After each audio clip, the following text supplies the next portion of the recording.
Olá, bem-vindas. Eu sou a Gabriela Carleto. Esse é o videocast Mulheres Neurodivergentes. Estamos aqui hoje para mais um episódio e a nossa convidada é a Giovana Koch.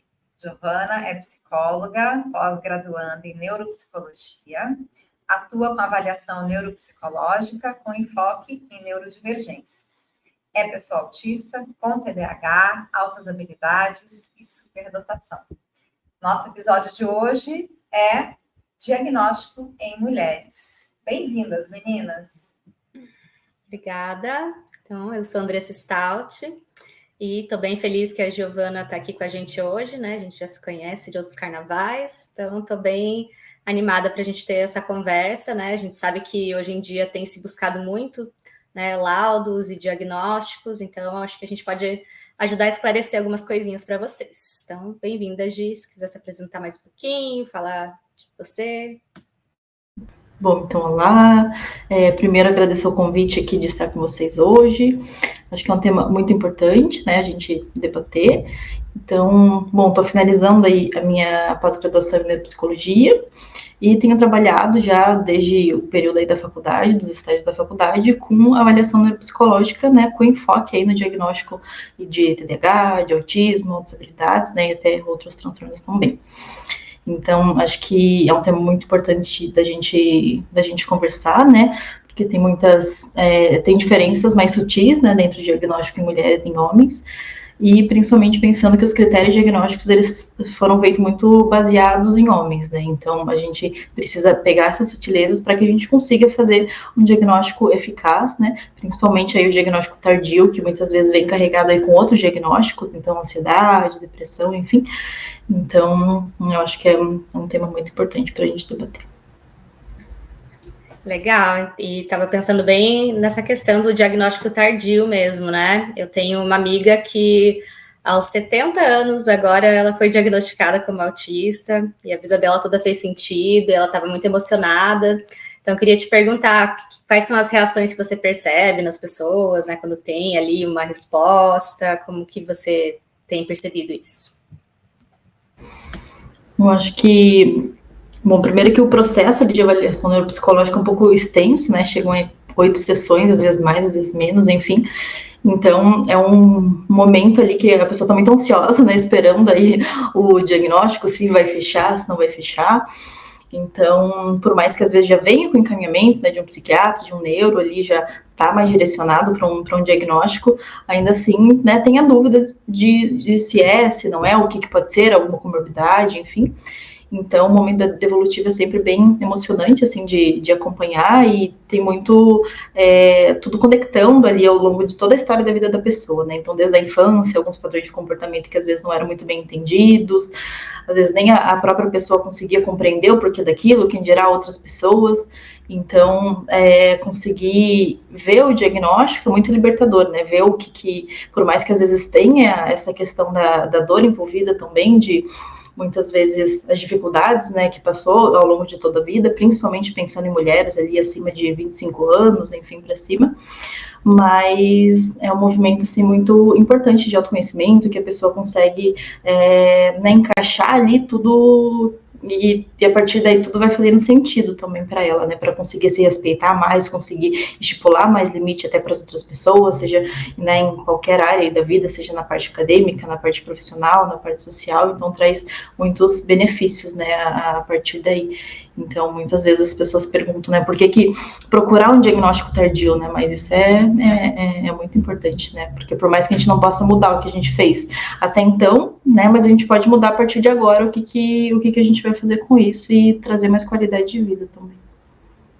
Você falou uma coisa que eu acho bem importante, Gi, que é isso, né, que é validar a escolha pessoal de cada um, né. A gente tem muitas pessoas que se identificam enquanto pessoas autistas, né, ou com TDAH, altas habilidades, e não vem a necessidade dessa busca pelo diagnóstico, e tá tudo certo, né, tá tudo bem, essa autoidentificação, né, ela faz parte, é isso. Mas, ao mesmo tempo, a gente tem as pessoas que querem, né, fazer essa busca do diagnóstico, que eu acho importante também, considero importante, né, que eu considero ser uma jornada, né? Porque é isso que você falou, né? Às vezes a gente vai fazer 8, 10 sessões, dependendo da pessoa. Muitas vezes a gente vai chamar algum familiar, um companheiro, um pai, uma mãe, para também ajudar nessa jornada, né? Quando eu faço meus trabalhos também, né, nesse campo, eu sempre procuro chamar alguém da família para ouvir, né? E aí queria saber de você, porque para mim que faço um diagnóstico assim muito pautado também na fenomenologia, a base das histórias de vida, das narrativas de vida, elas são muito importantes, né, nessa construção do diagnóstico, para além das testagens. Faz as testagens também, claro, né, porque vem com a indicação dos médicos, mas as narrativas de vida, as histórias, né, a infância, a adolescência, a percepção da pessoa, como que você vê isso, assim? Exato, porque a avaliação, né, neuropsicológica é muito mais ali do que um número, do que o percentil ali dos testes também, né? Por isso que é importante a gente fazer uma entrevista inicial, na anamnese muito bem feita, para que a gente consiga colher todas essas informações, desde a parte do neurodesenvolvimento, até se teve alguma intercorrência na gestação, por exemplo, no parto, até o momento atual da vida da pessoa, né? E também essa importância de pegar um heterorrelato, né? De pegar alguém ali, às vezes o pai ou a mãe, ou às vezes até o namorado, parceiro, enfim, ali do paciente, para que a gente consiga pegar, às vezes, algumas informações do comportamento ali da pessoa, principalmente se aquele paciente, às vezes, tem uma dificuldade maior de conseguir identificar suas características, de conseguir expressar suas características. Então, é muito importante toda a avaliação, na verdade, né, é todo o conjunto das informações, tanto, né, de alguns testes, algumas escalas que a gente usa, mas a parte da entrevista clínica, da anamnese, realmente é fundamental, né? Sem ela a gente não consegue nortear, né, tudo que a gente vai usar na avaliação, e são umas informações base ali para que a gente consiga realmente ver as características, ver os critérios, o que fecha, o que não fecha, o que é importante da gente investigar com outra pessoa, o que é importante da gente pegar mais algum questionário, algum outro teste para a gente conseguir quantificar isso. Então tem todas essas questões que são importantes também para a gente considerar isso. Estava pensando aqui, né, que tem alguns relatos de, por exemplo, a análise de um paciente autista, que aí é muito importante considerar, será que ele tem dificuldade de interação social só na escola, na faculdade ou em casa também, né? Então tem várias perspectivas, né, para fazer esse comparativo. E o quanto realmente é complexo e o quanto mexe, né, com as pessoas, que elas precisam, às vezes, cavocar ali algumas memórias, perguntar ali para os familiares, né, rever toda a história mesmo, né, então, quanto é um processo que pode ser muito emotivo, às vezes, né, mas o quanto eu acho que é muito legal também fazer avaliação para especificar algumas coisas, para tirar dúvida também, né, então, principalmente para quem não tem muito conhecimento nessa área, eu acho super válido, assim, fazer essa pesquisa, essa investigação com um neuropsicólogo, assim. Exato. Principalmente porque na avaliação é muito além também da gente dar ou não um diagnóstico, né? Fechar ou não ali alguma hipótese diagnóstica. A gente consegue ter um panorama ali do funcionamento cognitivo e comportamental daquela pessoa também. Então, identificar as potencialidades, as dificuldades, a melhor forma até de aprendizagem também, se às vezes ouvindo, se às vezes visualizando, enfim. Então, tudo isso a gente consegue tirar também dessas informações da avaliação. Então, para além da gente fechar ou não um diagnóstico, a gente tem todo esse panorama e que é uma avaliação muito rica, assim, de conhecimento para a vida mesmo. Sim, sem contar quando tem algumas orientações, né, de, por exemplo, para mim fechou TDAH também, né, e eu sempre percebi, assim, como a minha memória de curto prazo, ela é realmente muito curta, né, e aí foi legal com a avaliação ter algumas sugestões, o que eu posso fazer para desenvolver isso também, né, então é legal mesmo, assim, de ter orientações de um profissional que acompanhou ali você nessa jornada, né, que realmente vai te dar uma orientação personalizada, né, não dicas de Instagram, assim, então acho bem válido. Sim, é importante a gente pensar também que é um trabalho em conjunto, né, Giovana? É um trabalho que vai ser feito ali, uma avaliação, é um trabalho que tem um médico envolvido, né? Normalmente um neurologista, um psiquiatra que fez esse encaminhamento e que depois vai receber, né, esse paciente de volta com todos os laudos, com tudo ali, né, colocado para que ele possa ler, avaliar também e dar esse laudo final. É um diagnóstico que envolve a própria pessoa e envolve a própria família, como a gente estava falando, né? Então, é uma jornada mesmo. A Andressa estava falando que às vezes é difícil, e eu percebo isso, né? Eu percebi isso na minha própria avaliação, quando eu fui em busca, né? Eu também tive meu diagnóstico somente na vida adulta, e eu lembro que eu passei por momentos, primeiro de ansiedade, depois de angústia, depois de não querer voltar mais, depois de ficar cansada com os testes, depois de ficar pensando se eu tinha errado os testes. Então, você passa por tudo isso, né? E, ao mesmo tempo, é um revisitar da própria história. E eu acho que isso é o mais importante, né? A gente revisita as próprias memórias. Então, essa parte do neurocognitivo da infância e da adolescência, eu acho que traz memórias que a gente já não tinha mais. E aí a importância da família para dizer, não, mas olha, você era uma criança que... né? E aí vem esses relatos também. Então, eu acho que pode ser um momento também de conexão, muitas vezes, das pessoas envolvidas, né? Dos profissionais e aqui, dessa família. E não sei se já aconteceu com você, Giovana, mas isso já aconteceu comigo mais de uma vez, de vir uma pessoa para o diagnóstico e, de repente, daqui a pouco vem a irmã, vem o irmão, chega o pai, vem a mãe, e aí, quando a gente olha, tem essa família, né? Que faz parte desse espectro. Você já passou por uma experiência assim? Sim. Teve um paciente que eu estava avaliando, e aí depois avaliei a irmã, e outros casos também, assim, de acabar tendo... Porque aí entra, né, nesse processo aí de investigar as características de um, e aí percebe, nossa, eu sempre pergunto também na minha avaliação, né, se o paciente ali percebe algumas características também em outro membro da família, ou outra pessoa que possa ter o diagnóstico, e às vezes vem, nossa, meu pai tem algumas características parecidas, né, então aí a gente começa a revisitar também. E acontece bastante disso. Depois de vir um diagnóstico, aí as outras pessoas da família também se interessar e também buscar o mesmo processo para também ter esse autoconhecimento. Então, realmente é algo que acontece, que eu acho bem, bem interessante. Outro ponto que eu estava pensando aqui, né, principalmente sobre as mulheres, né? Então, né, do que eu li, assim, uma das questões que torna mais difícil, né, de diagnosticar é que as mulheres conseguem imitar mais as outras pessoas, tem uma facilidade maior ali em relação às emoções do que os homens ou meninos, conseguem mascarar mais, né, acaba passando mais batido, né, isso não em relação ao autismo. Em relação a altas habilidades também, geralmente é muito difícil uma mulher achar que ela tem altas habilidades, né? Porque eu acho que a autoestima feminina em relação ao intelecto ou a outros tipos de habilidade, às vezes, são mais baixas, né? A autoestima, assim. Então, queria te perguntar, assim, o que você acha que é facilmente passado despercebido, assim, que leva as mulheres a demorarem um pouco mais para desconfiar, para ir atrás? Bom, nisso a gente tem várias coisas envolvidas, né, que acabam demorando ali o diagnóstico, né.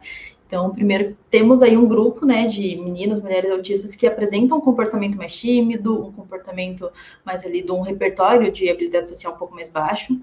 E o que é esperado também da sociedade? Que as mulheres tenham também um comportamento mais calmo, que tenham um comportamento mais resguardado.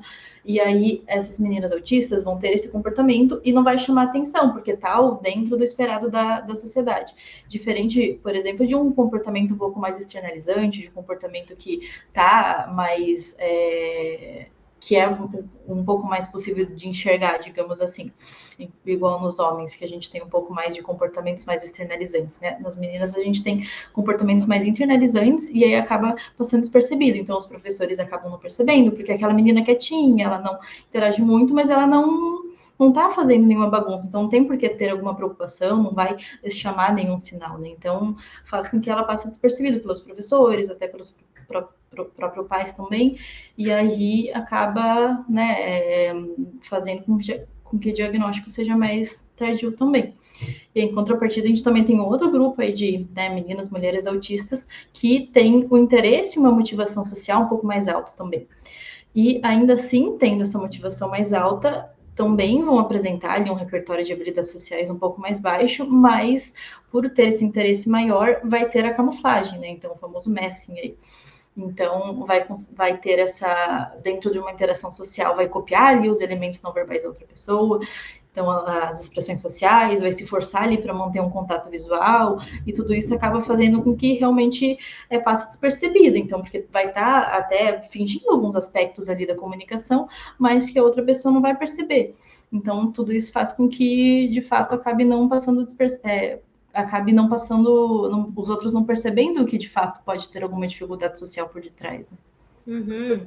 E aí nisso queria comentar ainda, né, que até essa questão da mulher buscar se relacionar mais, isso também é mais estimulado socialmente, né? Não estimulado, eu diria mais cobrado, né? De que a mulher precisa ter um parceiro para ser validada na sociedade, né? Uma coisa bem heteronormativa. Então, o quanto tem também esse empurrão, né? Para buscar um relacionamento, para não estar sozinha numa sala de cinema, então tem que ter um amigo, senão você vai receber olhares estranhos, né? Então, eu acho que tem esse aspecto social também. Não sei o que vocês acham. Eu acho que tem um aspecto social muito profundo e importante, né? Que faz parte aí de história de décadas e décadas, séculos, né? Da formação da nossa sociedade, e que a mulher, ao longo dos anos, né? Foi sempre colocada de lado, não vista, tem menos valia, né? E isso resulta também, é espelho do que a gente vê na clínica hoje e nos processos de diagnósticos. Eu acho importante a gente estar aqui, né, 3 mulheres, dando esse protagonismo a outras mulheres, porque ainda falando das testagens, né, assim, os testes eles foram todos baseados nas narrativas masculinas. Então, quando a gente faz a aplicação de um teste, você vai perceber que muitas das perguntas, elas estão voltadas para o universo masculino, né?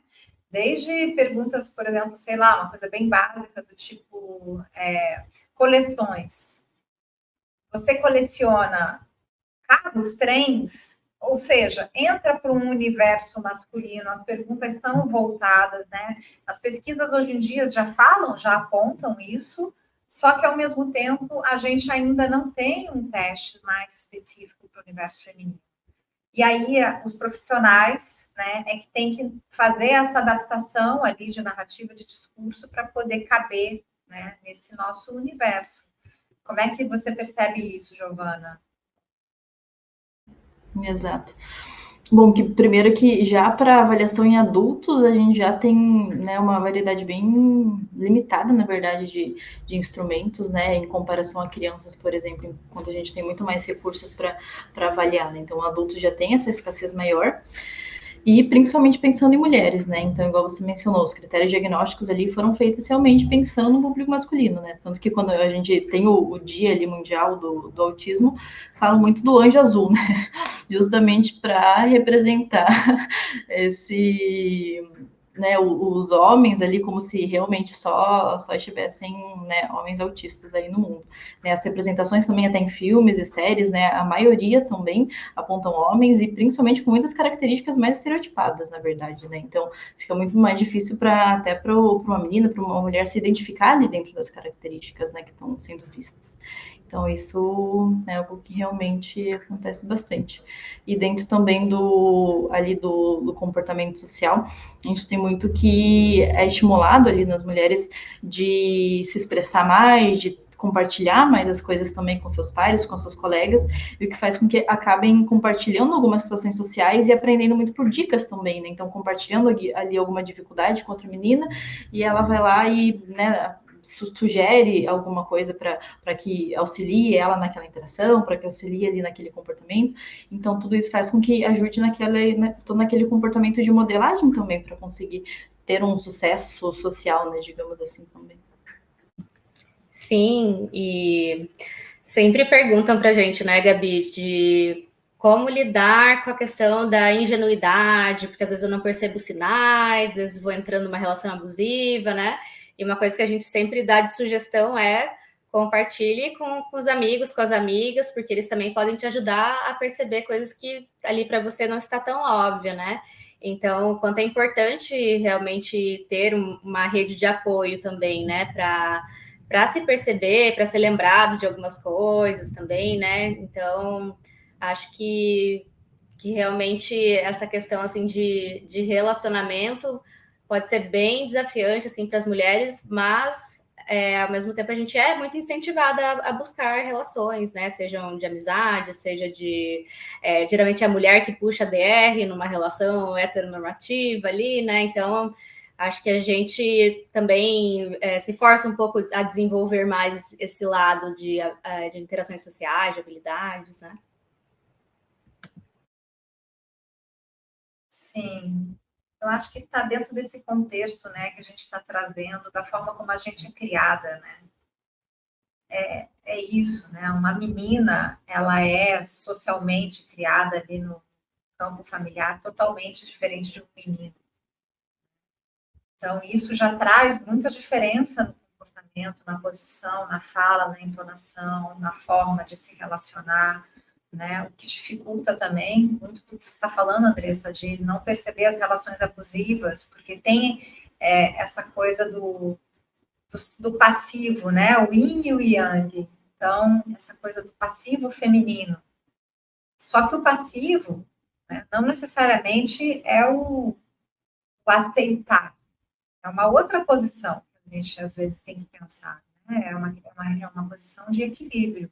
Mas isso aqui nesse universo, eu acho que ele é bem complexo e a gente tem que prestar atenção sim.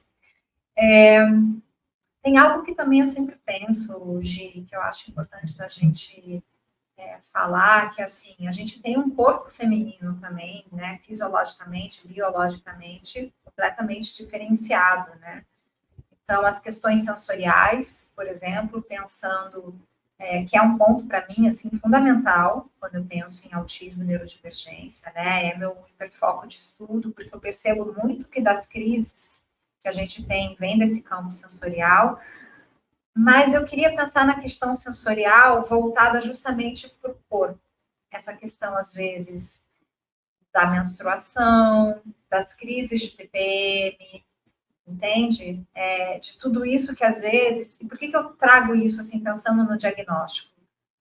Porque às vezes a gente vai receber outros diagnósticos, né? E as mulheres, elas são mais propensas a receber outros diagnósticos ao longo da vida. Sei lá, transtorno bipolar, depressões, que muitas vezes, na verdade, estavam ligadas com as crises, eram comorbidades do autismo, mas que não haviam sido percebidas antes. Então, eu percebo que a gente tem quase uma montanha russa, né, hormonal ao longo do mês, que também traz muitas implicações aí também nessa questão diagnóstica. Isso faz algum sentido para você? Você acha que interfere? Você percebe isso? Não sei como é que você vê isso. Exato. Eu confesso que eu não tinha pensado exatamente sobre isso, mas me trouxe bastante também a questão de como as mulheres são mais condicionadas a suportar a dor também, né, nesses aspectos sensoriais. Então, cólica, menstruação, outras dores também, e como se a gente fosse obrigada a passar por tudo isso e acaba tendo até uma certa resistência também nesse sentido. Então, acaba não percebendo, às vezes, naquele momento que a gente está tendo se sobrecarregou por aqueles aspectos, né? Então, é algo que realmente faz bastante sentido, que eu não tinha realmente parado para pensar especificamente sobre isso. Esse é um ponto importante, porque é isso, parem para pensar. Às vezes, uma menina, vamos pensar, uma mulher em TPM, né? Ela tem uma sobrecarga sensorial, ela tem uma sobrecarga emocional, né, fisiológica ali, hormonal, que às vezes vai gerar uma crise e ela não está, por baixa percepção, não entende o que está acontecendo. Muitas vezes vem, né, a automutilação, vem suicida, vem, sei lá, alguma atitude ali de impulso, sei lá, terminar uma relação, fazer alguma coisa, sair do trabalho, pedir demissão, e tudo isso está ligada ali, né, a essas questões que eu acho que são importantes a gente levar em consideração também no diagnóstico de mulheres, sabe? É um ponto, eu acho que bem assim, crucial para a gente pensar. Sim, estava pensando também que eu sei que às vezes é indicado dar uma pausa na avaliação se a mulher, por exemplo, estiver em fase de adaptação com um remédio novo, que talvez o neurologista passou, o psiquiatra, principalmente quando mexe na questão de foco, de atenção, ou muita sonolência, algum efeito colateral, né? Queria saber um pouquinho mais sobre isso, o que você tem a dizer. Exato. Eu tive vários pacientes que eu sugeri ali, e a minha indicação foi para interromper mesmo a avaliação, ou porque estavam passando ali por um momento muito instável emocionalmente, né? Ou por realmente alguma questão medicamentosa. Então, acabou de, sei lá, tá fazendo desmame de alguma medicação, tá incluindo alguma medicação, tá passando por algum momento muito específico da vida que, né, vai alterar ali todos os aspectos emocionais daquela pessoa. Isso tudo vai influenciar também na avaliação, porque se a pessoa também está no momento num pico super depressivo, como é que ela vai, sei lá, num teste de atenção, por exemplo, claro que vai acabar impactando e vai ter um prejuízo ali naquele teste. E não quer dizer que a pessoa necessariamente possa ter um prejuízo de atenção na vida dela, mas que naquele momento, por aspectos emocionais ou com aspectos fisiológicos por questão de medicação, também faz com que isso tenha alguma alteração, né? E até por alguns testes também, tem alguns testes que tem algum... podem ocasionar algum prejuízo em alguns testes específicos ali cognitivos, e outros testes também que podem favorecer, né, que podem auxiliar ali e fazer com que melhorem aí o desempenho em alguns aspectos.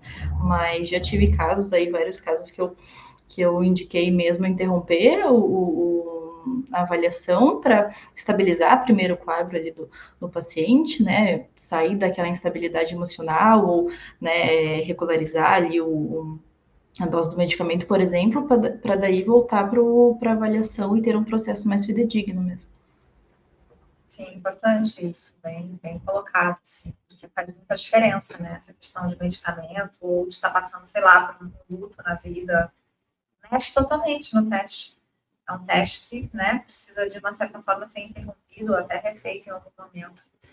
E aí fiquei pensando, você já passou por alguma situação, por exemplo, de alguém que vem para fazer um rastreio, sei lá, de TDAH, né, ou algum outro transtorno aí do neurodesenvolvimento, não pensou em autismo a princípio a pessoa, e de repente você começa a perceber as características, e aí convida essa pessoa a fazer, porque há um outro lugar também. Uma coisa é né, você tem uma identificação, uma dúvida, ou alguém, ou seu médico, que você vem para fazer. Outra coisa é, você vem procurar alguma coisa e, de repente, você sai com um outro diagnóstico, e aí sim, eu acho que isso pode ser um choque, né, que pode trazer aí um trauma, uma não aceitação, até por conta de todos os paradoxos, paradigmas que a gente tem ainda, né, sobre o que é o autismo. Essa pergunta, mas afinal, o que é o autismo?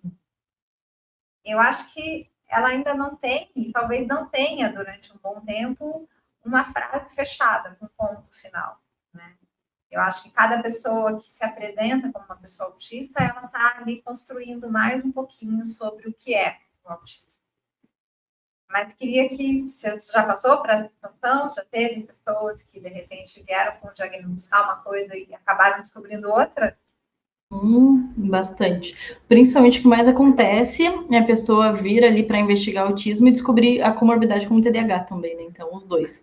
Mas teve alguns poucos casos que a pessoa veio aí para investigar o TDAH E aí, no discurso dela, levantando todo o histórico da vida desde a infância, tem algumas características que me chamaram a atenção, e aí fui investigar o autismo também fechamos. Então, por isso que é importante também, quando a gente vai fazer uma avaliação, a gente não ficar focada só naqueles critérios ali da hipótese diagnóstica que veio pelo encaminhamento, né? Porque senão a gente vai estar muito fechada e às vezes a gente não pensa em outras possibilidades que podem estar, né? Porque às vezes não necessariamente a gente vai fechar também aquela hipótese inicial que veio. Às vezes pode ser alguma outra coisa que tem características semelhantes, mas que não necessariamente é aquilo.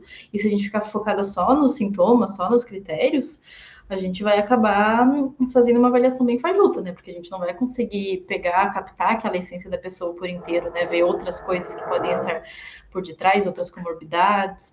Então, é importante fazer um levantamento de tudo. Então, sempre na anamnese eu faço todo esse levantamento, e aí, depois mais no final, que eu faço as perguntas mais direcionadas ali, envolvendo cada diagnóstico. Mas primeiro eu faço todo o levantamento de várias áreas da vida, de todo o histórico da pessoa, justamente para que se vem surgindo aí alguns sinais, algum pontinho aí de outras neurodivergências ou outros transtornos, para que a gente consiga investigar também na avaliação. E escutando vocês, né, fiquei pensando quanto é importante também a gente ter um certo cuidado com o momento de levantar uma suspeita para um paciente, né? Por exemplo, eu tenho uma paciente que já faz 1 ano e pouco que eu suspeito de autismo, mas até agora eu não senti que era o momento, não senti ela aberta para isso, talvez ela nunca esteja, e tudo bem também, né?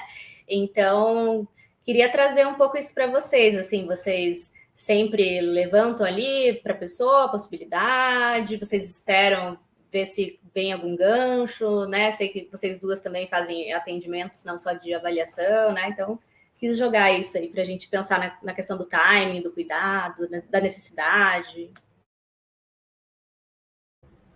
Bom, eu tô com atendimento de psicoterapia bem reduzido, mas eu sempre demora um tempo, assim, na psicoterapia, né? Se a pessoa está relatando ali pela psicoterapia, mas daí das minhas observações, aí traz, né? Tem algum sinal de algum diagnóstico, eu sempre procuro investigar, assim, de uma forma bem indireta, para que a pessoa também não perceba que eu estou investigando alguma coisa, justamente para até não induzir também a pessoa, né? Em algum aspecto, assim, até porque às vezes eu posso levantar ali um sinal de algum diagnóstico, mas vou investigar melhor e no final descubro que realmente não é aquilo, e aí não, né, se eu trazer para a pessoa, às vezes não faz sentido, né?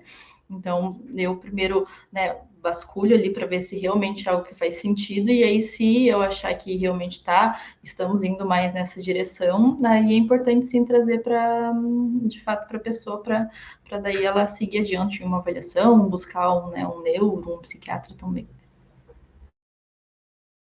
Interessante a pergunta, Andressa. Eu acho que cada caso é um caso também, né? Meu trabalho maior é na clínica também, né? Nessa escuta. E nessa escuta eu tenho também 2 pacientes já, assim, um bom tempo, né? De tratamento, não, de análise, né? E eu percebo que podem estar no espectro, mas que eu sinto que também não há uma identificação e uma abertura. Eu normalmente procuro falar, né? Assim, eu quando observo, eu levanto a hipótese, né? Se ela já pensou, se ela sabe o que é o autismo, se há algum tipo de identificação ou não, né? E normalmente quando é alguém que já está há um bom tempo comigo, eu gosto de um segundo olhar também, né? Uma observação. Então, se a pessoa tem o desejo, se ela acha que faz sentido, eu encaminho, né? Encaminho para o neurologista. Às vezes encaminho até para um outro profissional fazer a testagem, para a gente ter uma triangulação de olhar, né? Ou eu mesmo, às vezes, faço, né? Essa testagem, e aí eu entro numa outra etapa clínica. Porque a gente vem numa escuta e daí começa aquela etapa toda que a Giovana está falando, né? Por mais que seja um paciente antigo, eu vou trazer anamnese, eu vou trazer, né, estudo da infância, do desenvolvimento neurocognitivo, família. Então, é como se fosse uma outra parte da clínica. Mas eu acho importante, assim, a gente levantar. Eu já tive pacientes também que não aceitaram, que quando eu fiz a observação, não gostaram, né, se sentiram de uma certa forma, acho que ofendidas, talvez, e até já saíram da clínica também, né, e assim, hoje pensando nessas pacientes, faz muito sentido o autismo. Então, também eu acho que vem desse lugar da negação, né? Que a gente encontra, às vezes, não só no próprio sujeito autista, mas também nas famílias, né? Não sei se você atende muitas famílias, eu trabalho com bastante família, e assim, você vê, tem esse olhar de negação, de não, não é, não, não quero, não é isso, não, isso eu não suporto, e aí prefere outros diagnósticos, prefere medicalizar a criança, às vezes, o adolescente, quando nem precisa, mas é melhor do que um diagnóstico de autismo, né?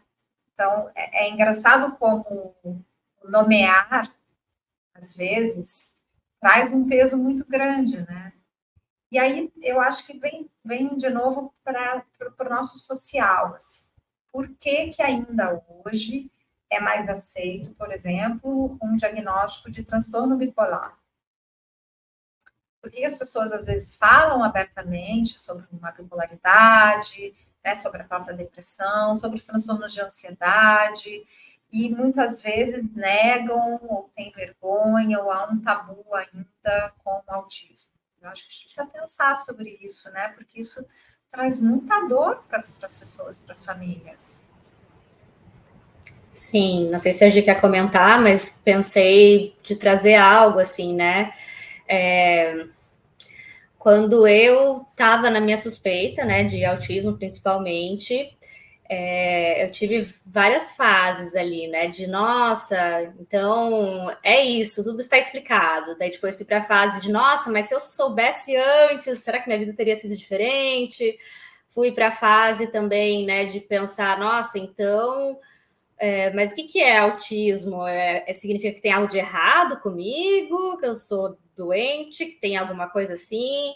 Aí depois eu me deparei, além da visão médica normativa, com a visão do movimento da neurodiversidade, né, que traz mais um olhar de o funcionamento do autismo como algo diferente, nem melhor nem pior, apenas diferente, né? E o quanto isso também me ajudou a aceitar mais, né? Então, quando eu penso que muitas pessoas entram em negação porque já vem esse estigma de que ser autista é errado, por exemplo, né? Que não é normal, entre muitas aspas, né? Então, queria te perguntar, assim, você gosta um pouco da ideia da neurodiversidade? Você tem mais um olhar médico? Como que é para você, assim? Eu acho bem interessante sua colocação, principalmente até pensando em autistas nível 1 suporte, né?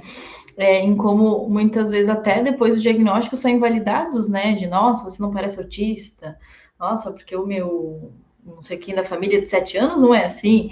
Então, acho que tem bastante esse discurso e acaba invalidando aí, às vezes até fazendo com que muitas pessoas não busquem o diagnóstico, né? Por achar que, nossa, não vai valer a pena, né? Como é que vai ser depois disso? Eu contar para as pessoas próximas, né? As pessoas podem duvidar, podem não aceitar, tem todo esse peso.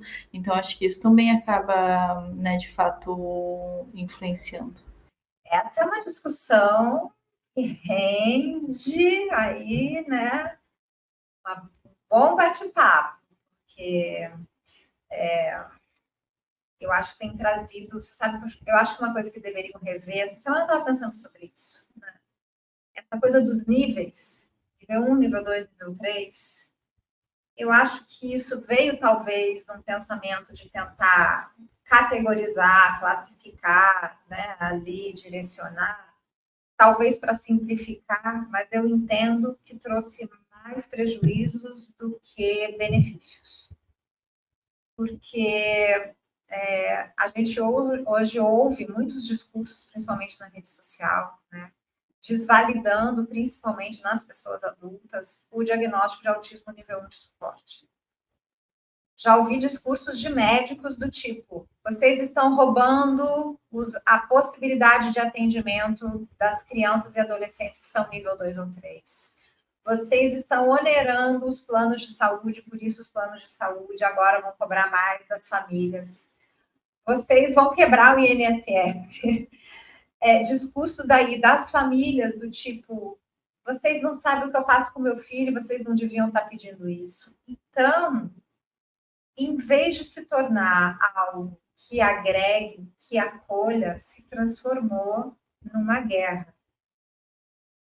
E isso é muito complexo, porque, por exemplo, vocês estavam falando de validação de laudo, eu tenho uma cliente minha que fez a testagem, passou por laudo, é autista, tem TDAH, passou pelo neurologista, confirmado, entregou no trabalho, né, pedindo, ela já estava em home office, ela queria se manter em home office, não queria voltar a São Paulo, centro de São Paulo, enfim, todo um estresse, e a empresa simplesmente não aceitou o laudo, não validou, não é que não aceitou, não validou o laudo médico, dizendo que ela não se enquadrava nesse tipo de benefício que você pode ficar em home.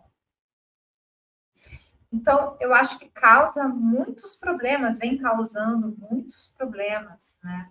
Essa questão dos níveis e as próprias discussões das comunidades, que eu acho, sinceramente, assim, devastador, gente.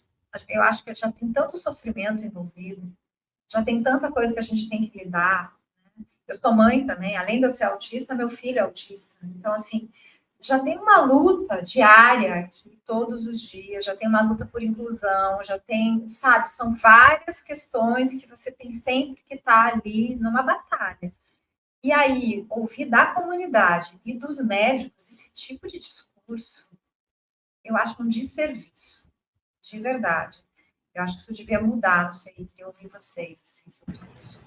Sim, só comentar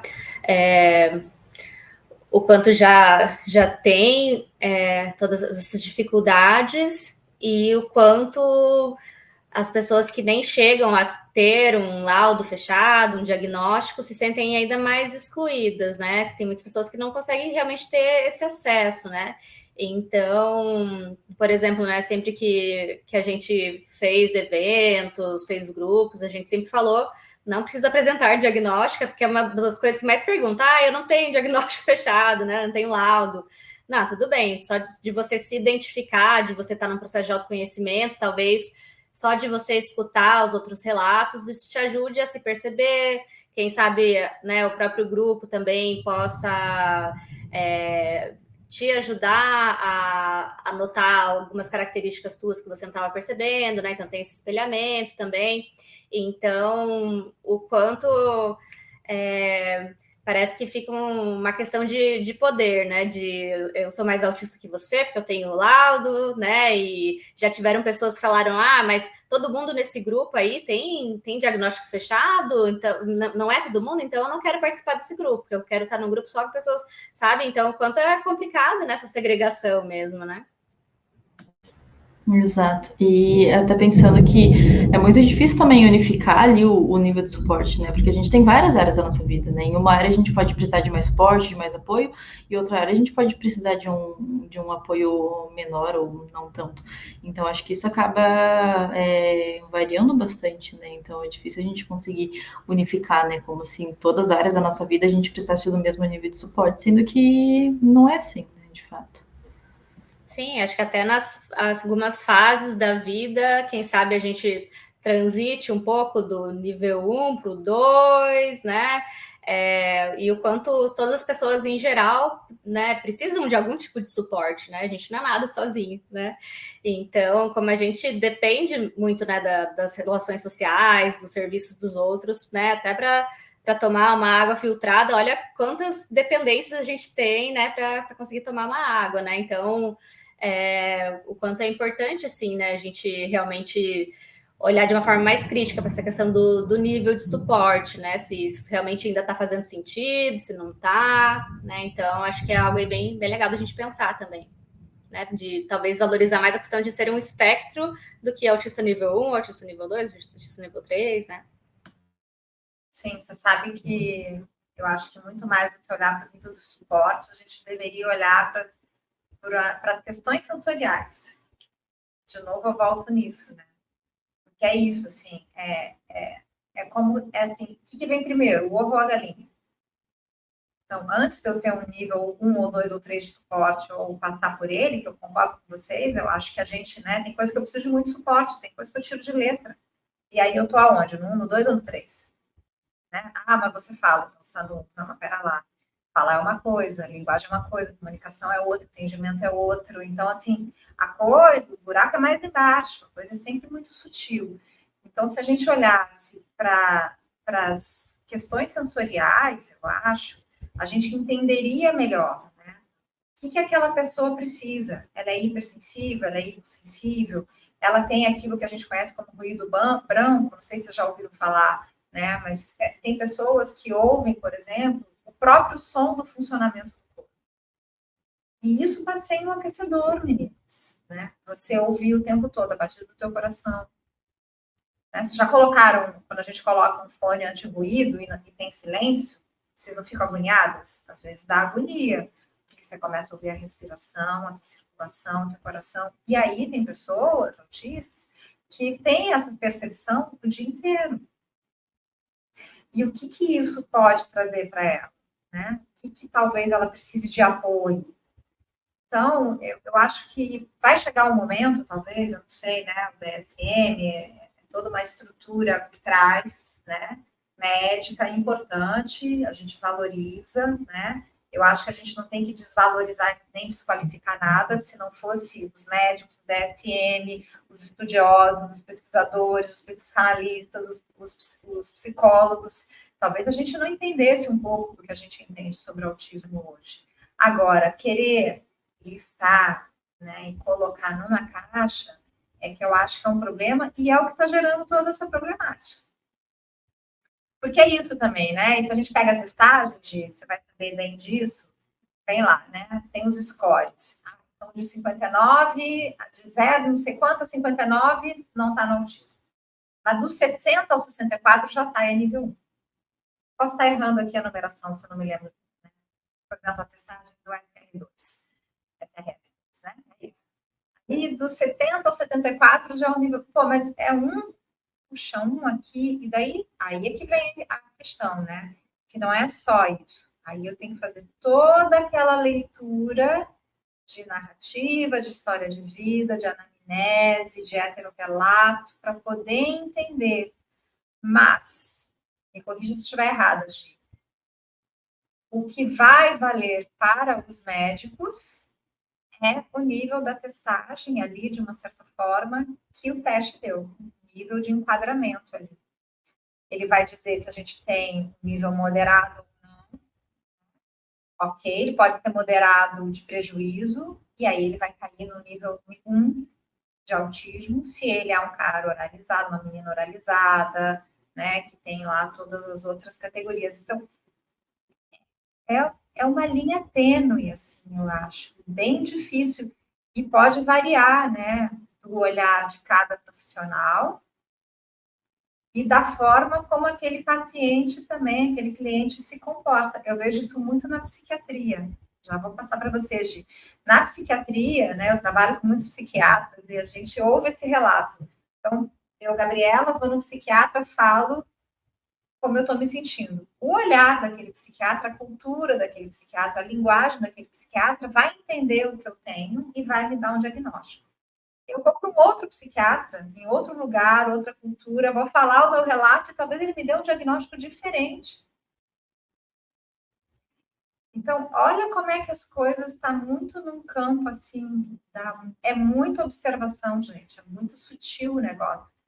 Tem que observar, tem que aprofundar, para justamente não cair num campo que é da superfície, sabe? De que todo mundo é autista. Não, não é sobre isso. Não pode ser sobre isso também. Exato.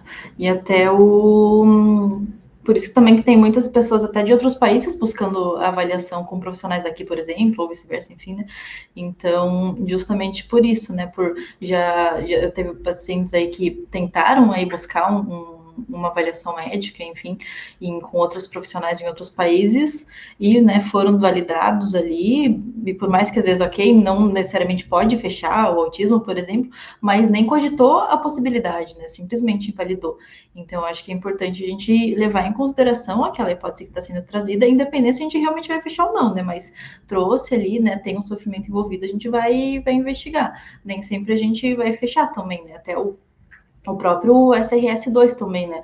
Nem sempre a gente, às vezes, tem momentos que a gente vai ter uma alteração ali, que os resultados vão dar além do esperado, mas nem sempre a gente vai fechar o diagnóstico de autismo só por conta dali, né? Tem todas o nosso, daí de novo a importância aí da nossa anamnese, né?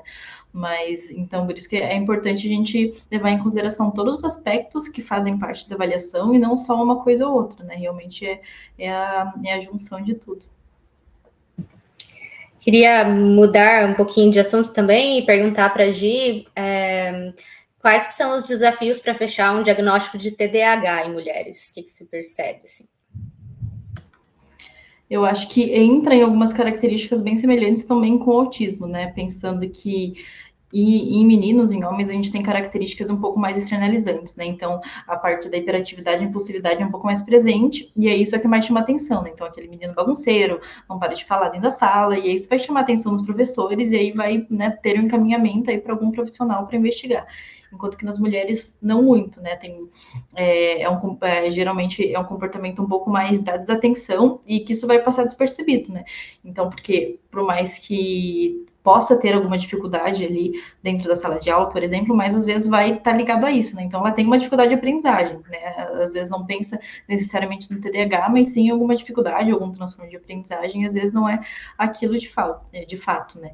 Então, comportamento às vezes mais desatento, mas que não necessariamente vai chamar atenção, porque ela não necessariamente está sendo agitada ali dentro da sala, então, né, não vai apontar para alguma características, né?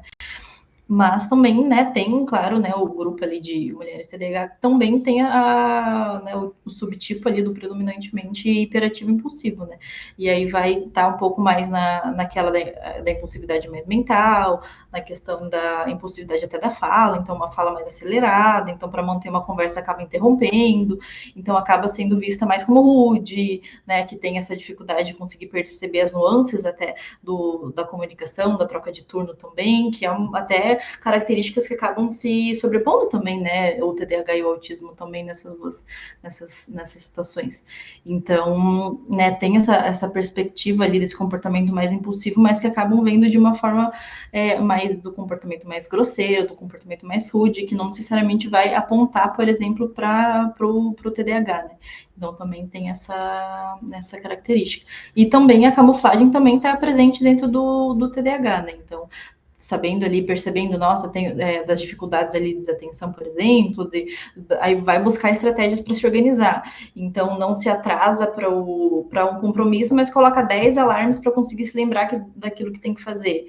Então, não quer dizer que não tem aquela dificuldade, mas que está conseguindo criar estratégias para lidar com aquilo, né? E o esforço que demanda daquela estratégia também, o esforço para conseguir, né, não ter aquela dificuldade tão evidente, né?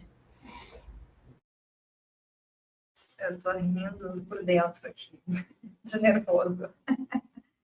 Sabe que quando eu tenho TDAH também, né? Para mim foi mais assustador entender que eu tinha TDAH do que perceber que eu era autista. Para mim, entender que eu era autista foi uma coisa assim muito orgânica, fez muito sentido para mim.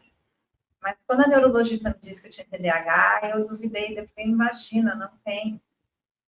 E eu não estava entendendo. Mas eu sou muito TDAH.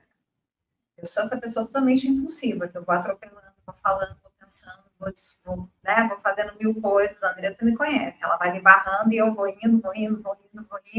Quando eu vejo, eu estou atropelada. E isso me dá um desgaste mental.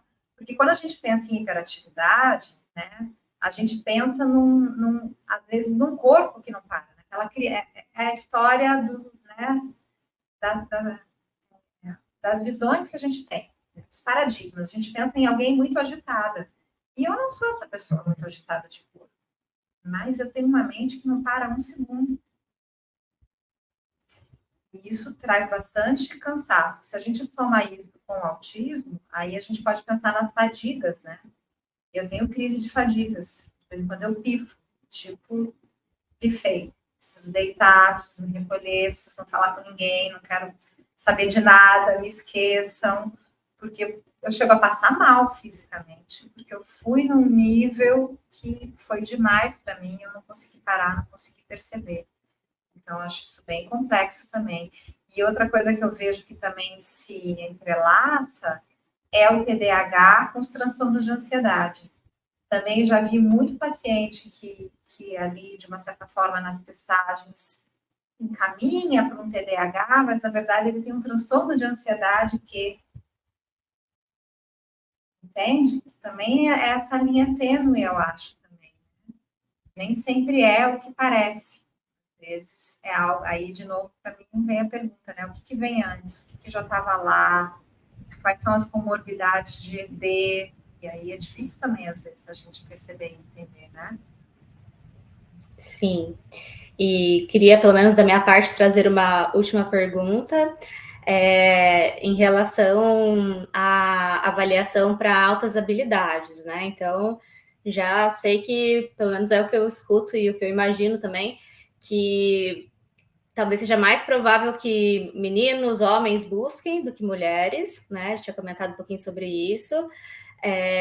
Mas também o que diferencia, né? Tipo, uma aluna inteligente e uma aluna que tem superdotação, né? Num contexto escolar, né? Então, eu estava lendo num livro, que agora não vou lembrar a referência certinha, mas que, por exemplo, a menina que é uma boa aluna ali, uma excelente aluna, ela responde tudo muito certinho. Já a menina que tem superdotação, ela pergunta muito, né? Então ela questiona, ela critica, né? Vem de um outro lugar, né? Ela tá mais ali preocupada com as perguntas que com as respostas, né? Então eu queria te perguntar assim, se é um público que te busca, se você tem assim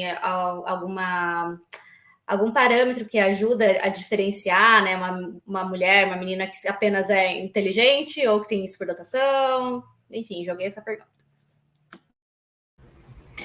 Bom, para chegar para a gente investigar as habilidades de superdotação, dificilmente vem por conta própria, assim, sabe? Porque o autismo, o TDAH, às vezes vem um paciente sem encaminhamento e, né, se identifica e quer fazer avaliação. Agora, para outras habilidades é bem difícil, né? Acho que tem essa questão das pessoas não pensarem que possam ter alguma inteligência acima da média ou habilidade em algum aspecto, né? Então, também tem essa questão. E para as outras habilidades, a gente pensa ali na teoria do Renzulli, né, que abrange aí a partir dos 3 anéis, né, que é a criatividade, então essa questão da fluência de ideias, de conseguir ter um pensamento, entra também um pouco da flexibilidade cognitiva, mas não necessariamente, porque quando a gente tem o autismo, por exemplo, em conjunto com as outras habilidades, né, o autismo tem uma questão da rigidez, então não necessariamente tem uma flexibilidade ali, né, mas pode também ter essa criatividade acentuada, né. Mas, enfim, a criatividade acentuada, né, a habilidade acima da média, que pode ou não ser o QI elevado, né, não necessariamente um QI elevado indica ali as altas habilidades, né, aliás, é um indicativo, mas não necessariamente a gente fecha a partir dali, né, então tem pessoas que, né, tem as altas habilidades de superdotação, mas que não tem o QI superior ou muito superior, né? Também tem pode ter o QI dentro da média, né? Então também tem essa questão, pode ter habilidade superior em alguma área, mas não necessariamente ter ali nas áreas mais acadêmicas, né? E essa questão da motivação, né, do engajamento ali com a tarefa. E que essa característica com o autismo também pode se sobrepor, né? Porque nos dois podem ter essa questão de interesses mais... Hiperfoco, né? Exatamente. Com o TDAH também.